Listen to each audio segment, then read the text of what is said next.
pregando isso aqui. E eu prego muito sobre esses dois, porque quero que você reine em vida. Porque é só recebendo a abundância de graça, só um pouquinho de ensinamento. Acreditamos na graça, pastor. Cremos que somos salvos pela graça, que não precisamos fazer as obras. Isso não é abundância de graça. Mas isso é muito radical. Não, não. Tem que pregar a abundância de graça. Para recebermos a abundância de graça e também o dom da justiça, você vai reinar. Você vai reinar em vida. E como eu recebo isso? Tudo acontece pela fé. Amém? Como receber a abundância de graça e o dom da justiça? Pela fé. Amém? A fé é a mão que pega do mundo invisível. Mais uma vez, por favor, não pense como se visível fosse real e invisível não é real. Certo? Como filho de Deus, você tem que pensar o contrário do mundo. Pensa como Deus. E Ele mesmo é um espírito. Antes de existir a matéria, Deus existia, que é um espírito. Amém? Então qual é mais real? Deus. Certo? Comece a pensar. Amém? Que o invisível é real. O visível é temporário. Não, eu não estou falando que o visível não é real. O visível existe, sim, o visível é real. Certo? Mas não vai durar tanto quanto o invisível, que é a realidade. Agora olha isso. Recebemos pela fé. Temos que ter o espírito de fé. E em 2 Coríntios 4,13 diz: e temos, portanto, o mesmo espírito de fé. Diga, o mesmo espírito de fé. Mais uma vez. Outra vez. O que é o espírito de fé? O que é espírito de fé? Número 1. E por que o mesmo espírito? Paulo, pelo espírito, citava a Davi. Davi nos Salmos tinha esse espírito de fé e Paulo disse: nós temos esse espírito de fé como Davi. Amém?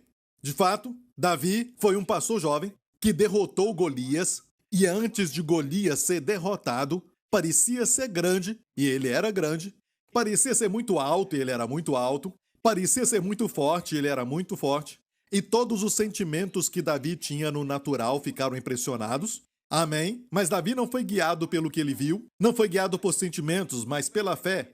Antes do gigante cair, Davi tinha o espírito de fé, mas os filhos de Israel estavam com medo e até um deles, que era mais alto do que todos, e ele era o rei, ele era o mais alto de todos os israelitas, ele era assim, ninguém era tão alto, e o rei Saul devia ser aquele que devia enfrentar aquele Golias, porque ele era muito alto, mas estava escondido. Amém? Deixou que um jovem pastor que era não muito mais alto do que um homem normal de 1,80 m, mas o gigante tinha 3 metros de altura. E ele era muito grande, era um homem de guerra. E tinha muitas armas nas suas mãos. Tinha uma lança, uma espada. E ele era treinado, e ele era muito feio, amém? Mas aquele jovem pastor não foi guiado pelo que ele viu. Não foi guiado por sentimentos. Uau! Esse gigante é alto. Ele tinha um espírito de fé.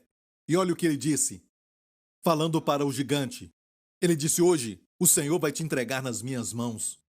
Quando ele falou, antes do gigante cair ou depois? Antes. E Paulo disse: nós temos este mesmo espírito de fé.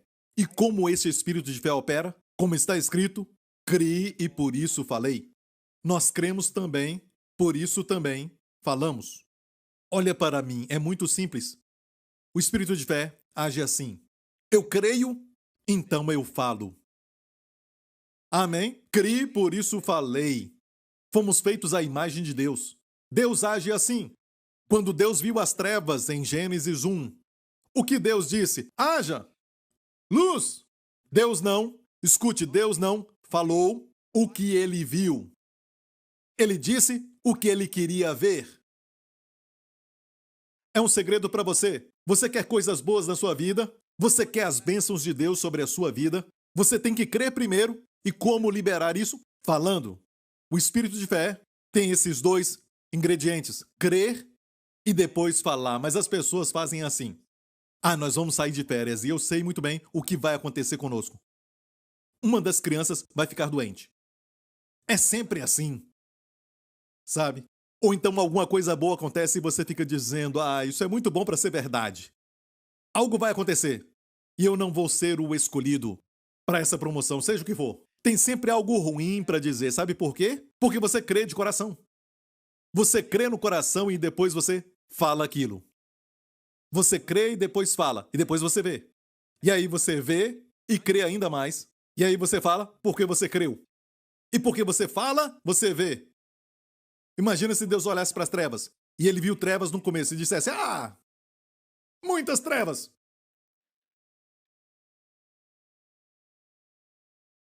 Não, Deus chama as coisas que não são como se já fossem. E é uma característica de Deus que todos nós precisamos imitar. Certo? Deus não fala aquilo que ele vê. Ele fala o que ele quer ver. Amém? Ele chama aquilo do mundo invisível.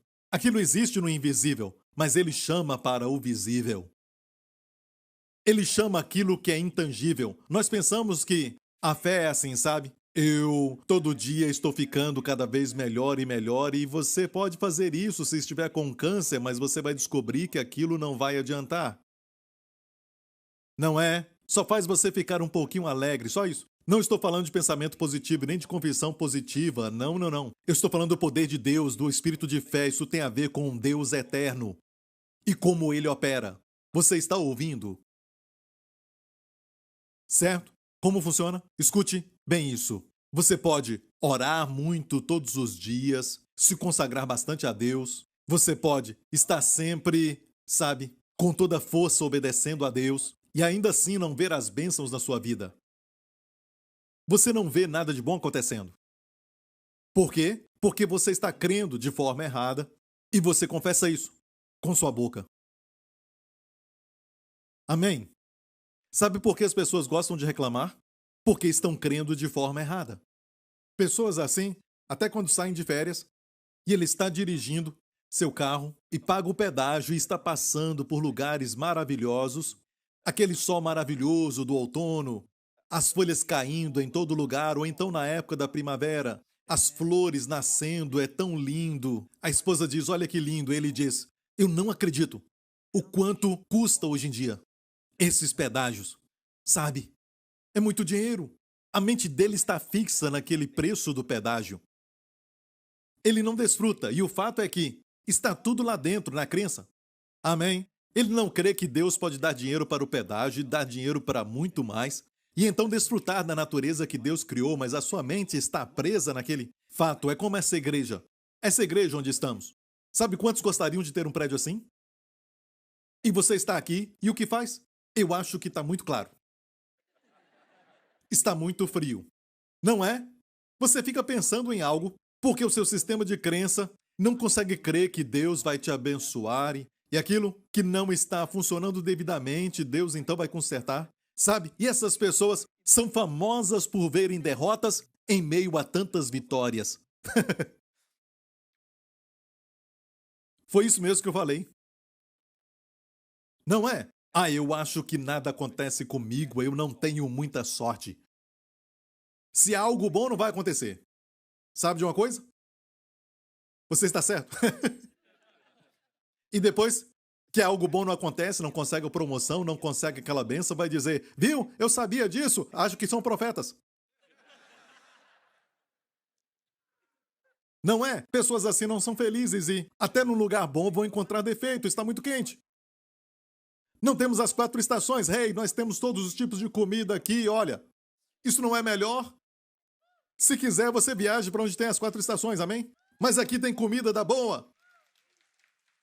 Amém? Essa igreja é boa. Os pastores são bonitos. Amém? Isso. Pastor Marcos está alegre. Sou eu, sou eu. O espírito de fé não quer dizer você crê em boas coisas e fala boas coisas e as coisas boas vão acontecer. Boas ou más, você acredita, você vai falar. O espírito de fé é você crer, você fala. Jesus disse: "Seja feito conforme a tua fé". Eu creio que Deus tem coisas boas para você. Neste ano agora, eu creio que você vai receber muito favor de Deus. Amém? Eu creio que bondade e misericórdia vão te alcançar todos os dias da sua vida. Não importa o que aconteceu, mas é o que vai acontecer e você vai receber a graça, você vai receber o favor, você vai ser promovido no reino de Deus. Aleluia! Amém! Eu creio! Ah, não, pastor. Você pode dizer isso, mas eu não creio. Você está certo. Isso é para você, mas nós vamos viver em vitória, amém? Amém? Vamos para a direita? A bondade vem sobre nós. Vamos para a esquerda? O favor e a misericórdia nos beija. Assim somos abençoados. Você crê nisso? Sim, então creia e fale. Ok, isso é bom, mas vamos dar um exemplo do pai Abraão. Todos somos filhos de Abraão, amém? Abraão aprendeu de Deus, a natureza de Deus. Romanos 4 diz: Deus fez de Abraão pai de muitas nações, o Deus que dá vida aos mortos e chama a existência as coisas que não existem como se existissem. Deus chama aquilo que não existe, que não é visível, não pode sentir, não é perceptível aos sentidos humanos, mas mesmo assim são reais, eternamente reais. Deus chama aquilo que não é visível como se fossem. Então Deus te chama como se você já fosse.